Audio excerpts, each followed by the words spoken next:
দেখছেন full and final. আমি আত্রি আর শর্মিষ্ঠা আপনাদের সঙ্গে আছি। আর এই মুহূর্তে যে খবরের দিকে আমাদের নজর তা হচ্ছে কলকাতায় তীব্র কম্পন অনুভূত হয়েছে।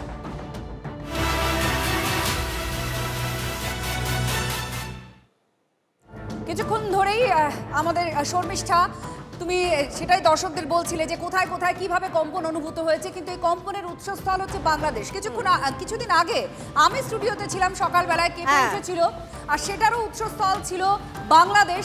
এবারও বাংলাদেশ উৎসস্থল, খুবই কাছে আমাদের উৎসস্থল বলা যায় সাতক্ষীরা বাংলাদেশের। গোটা কলকাতা কেঁপে উঠেছে এবং উত্তর 24 পরগনার বিভিন্ন প্রান্ত কেঁপে উঠেছে। শুধু তা নয়, কম্পনটা তীব্রভাবে অনুভূত হয়েছে। যারা উপরের দিকে তলায়, বহুতল বিল্ডিংগুলোতে উপরের দিকে থাকেন এবং যারা একেবারে নিচের তলায় থাকেন, তারা ভালো মতো এই কম্পন অনুভূত করতে পেরেছেন।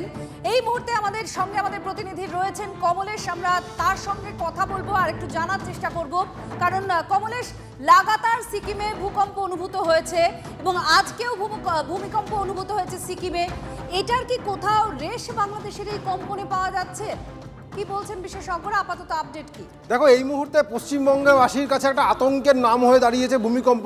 আমরা যদি গতকাল দুপুরবেলা থেকে দেখি, গতকাল দুপুরবেলা হঠাৎ করে আমাদের জলপাইগুড়ি রিপোর্টার নীলেশ্বর দা খবর দিলেন যে জলপাইগুড়ি কেঁপে উঠেছে। খানিকক্ষণ পরে দার্জিলিং থেকে খবর এলো দার্জিলিং কেঁপে উঠেছে। গত 24 ঘন্টায় সিকিমে 17টা ভূমিকম্প হয়েছে, ছোট এবং মাঝারি ভূমিকম্প মিলিয়ে।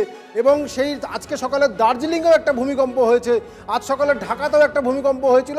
এখন আমরা যে ভূমিকম্পে কেঁপে উঠলাম, বাংলাদেশের সাতক্ষীরা টাকি থেকে মাত্র 26 কিলোমিটার দূরে যে ভূমিকম্প হলো, সেই ভূমিকম্পে উত্তর 24 পরগনার বাংলাদেশ বর্ডার থেকে আশপাশের জেলা এবং কলকাতা পর্যন্ত কেঁপে উঠেছে।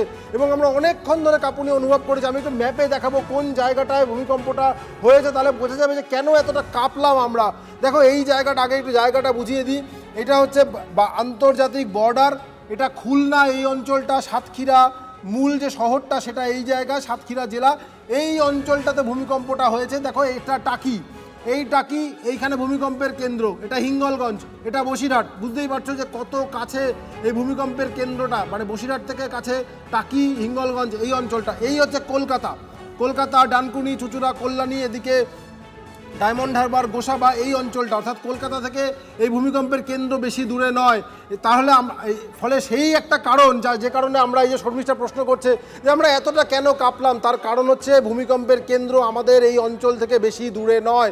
প্রথমত, এই মাত্র যে খবরটা সরকারিভাবে জানানো হলো যে 5.5 মাত্রার ভূমিকম্প হয়েছে বাংলাদেশের সাতক্ষীরার কাছে। এবং এই ভূমিকম্পের যে কেন্দ্র সেটা ভূপৃষ্ঠ থেকে খুব একটা গভীরে নয়, অর্থাৎ অগভীর কেন্দ্র, মাত্র 10 কিলোমিটার নিচে এই ভূমিকম্পটা হয়েছে। ফলে এই যেহেতু মাটি থেকে বেশি নিচে নয়, ফলে তার ধাক্কাটাও মাটির ওপরে অনেক বেশি লেগেছে। এবং যেহেতু ভূমিকম্পের কেন্দ্রটা আমাদের অঞ্চল থেকে বেশি দূরে নয়, যেটা বলছিলাম যে ভূমিকম্পের মূলত 3টে ওয়েভ বা ঢেউ হয়। যখন একটা জায়গায় একটা মাটির নিচে এই ধরনের ঘটনা ঘটছে, তখন প্রথমে প্রাইমারি বা পি ওয়েভ আসে, তাতে একটা প্রথম ধাক্কাটা ফিল করা যায়, যেটাতে দেখা যায় যে পুকুরের জল চলকে উঠছে। দ্বিতীয় ওয়েভ হচ্ছে এস ওয়েভ, তারপরে হচ্ছে সারফেস ওয়েভ। এই এস ওয়েভ বা সারফেস ওয়েভে অনেক বেশি ক্ষতি হয়। মূলত এই এস ওয়েভ যেটা পরের দিকে আমরা ফিল করছিলাম, এই ওয়েভেই ওই বসিরহাট অঞ্চলে বিভিন্ন জায়গায় মাটির বাড়িতে হয়তো চির ধরেছে, কোনো মাটির বাড়ি ভেঙে গেছে, যে খবরগুলো নূর আমাদের দিচ্ছিল। ফলে সাতক্ষীরা এবং সাতক্ষীরা লাগোয়া বসিরহাটের বিভিন্ন এলাকা, বনগাঁ এই অঞ্চলগুলোতে, হিঙ্গলগঞ্জ, সন্দেশখালী এই অঞ্চলগুলোতে যে স্ট্রাকচারগুলো খুব দুর্বল স্ট্রাকচার, সেগুলো ভেঙে পড়ার বা চির ধরার একটা আশঙ্কা থাকছে। যেহেতু 5.5 মাত্রার ভূমিকম্প, এর আগে আমরা ঢাকার কাছে ঠিক একই রকম একটা ভূমিকম্প দেখেছিলাম, তখন ওই অঞ্চলে বেশ ক্ষয়ক্ষতি হয়েছিল। কিন্তু আশঙ্কার জায়গাটা যে এত ভূমিকম্প এই অঞ্চলে হচ্ছে কেন? সিকিমে ভূমিকম্প হচ্ছে, লাগোয়া নেপালে ভূমিকম্প হচ্ছে, ভুটানে ভূমিকম্প হচ্ছে, আমাদের দার্জিলিংয়ে ভূমিকম্প হচ্ছে, বাংলাদেশেও গতকাল ভূমিকম্প হয়েছে, আজকে দুবার ভূমিকম্প হয়ে গেল এই অঞ্চলে। যেটা বিশেষজ্ঞরা বলছেন যে এটাকে সোয়ার্ম অফ আর্থকোয়েক বলেন। সোয়ার্ম মানে হচ্ছে পঙ্গপাল। যখন পঙ্গপাল আসে দেখবে ঝাঁকে ঝাঁকে আসতে থাকে। এই সোয়ার্ম অফ আর্থকোয়েক যেটা হচ্ছে, তাতে বিশেষজ্ঞরা মনে করছেন, এরকম একটা থিওরি রয়েছে যে এটা কি কোনো বড় ভূমিকম্পের আগে প্রকৃতি কোনো ওয়ার্নিং দিতে চাইছে। অনেক সময় দেখা গেছে ভূমিকম্পের আমরা আফটার শক বলি, তো যে বড় ভূমিকম্প হয়ে যাওয়ার পরে ছোট ছোট ভূমিকম্প হতে থাকে। এক্ষেত্রে যেটা আশঙ্কা, যে এগুলো বড় কোনো ভূমিকম্পের ফোরশক নয়, তো যে এই অঞ্চলটাতে কোনো একটা বড় ভূমিকম্প হবে, তার আগে ছোট ছোট ভূমিকম্প হয়ে প্রকৃতি জানান দিচ্ছে সাবধান হও। একদম সাবধান হও, এই জানানটা দিচ্ছে, কিন্তু সাবধান আমরা কতটা হচ্ছি সেটা তো কাজেই প্রমাণ পাওয়া যায়। এবং স্বাভাবিকভাবে আজকে যে কম্পন অনুভূত হলো তার প্রভাব কতটা কোন কোন জায়গায় পড়েছে সেই ছবিগুলো আমরা তুলে ধরছি।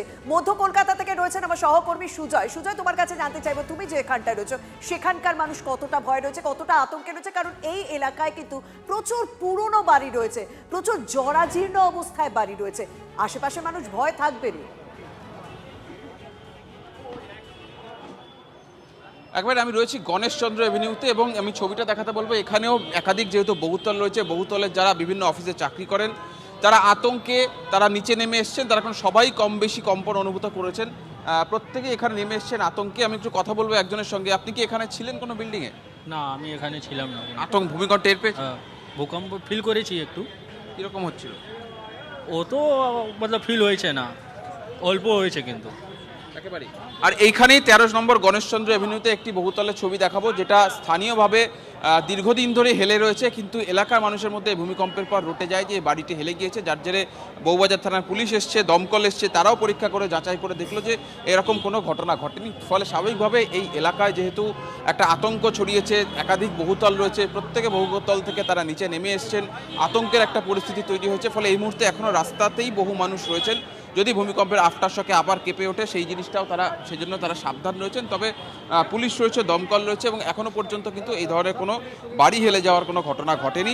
ফলে স্বাভাবিকভাবেই এই যে কম্পন অনুভূত হয়েছে সেই কম্পনের জেরে আতঙ্কটা রয়েছে, বিভিন্ন জায়গাতেই মানুষ কলকাতা শহর জুড়ে পারিপার্শ্বিক কারণে সেই ভয়টা রয়েছে। আচ্ছা, আমাদের সঙ্গে কমলেশ আছে, কমলেশের সঙ্গে আমরা এই নিয়ে আরো কথা বলবো। কারণ কমলেশ, যেটা একটা অ্যালার্ট বারবার বলা হচ্ছে যে প্রকৃতি বারবার জানান দিচ্ছে হয়তো বড় কিছু ঘটতে পারে, এরকম একটা জায়গা তৈরি হয়ে রয়েছে মাটির তলায়। ঠিক এখানে একটু জানতে চাইবো, কলকাতা বা পশ্চিমবঙ্গে যদি দক্ষিণবঙ্গের কথা বলি, আমাদের যে বিল্ডিং স্ট্রাকচার বা যা কিছু রয়েছে, আমাদের যে ভূমি রয়েছে, সেটা কতটা সহনশীল এই ভূমিকম্পের ক্ষেত্রে, কতটা পর্যন্ত আমরা ঠিক থাকতে পারবো? না, এই প্রশ্নটা যদি আমি বিশেষজ্ঞদের করতাম এই মুহূর্তে, যাদের সঙ্গে আমরা নিয়মিত আলোচনা করি ভূমিকম্পের পরপরই, তারা উত্তর একটাই দেন যে কলকাতায় যদি কখনো 6 বা তার বেশি মাত্রার ভূমিকম্প কলকাতায় না হোক, কলকাতা থেকে যদি 100 কিলোমিটারের মধ্যে হয়, তাহলে কলকাতায় বিরাট ক্ষয়ক্ষতি হয়ে যাবে।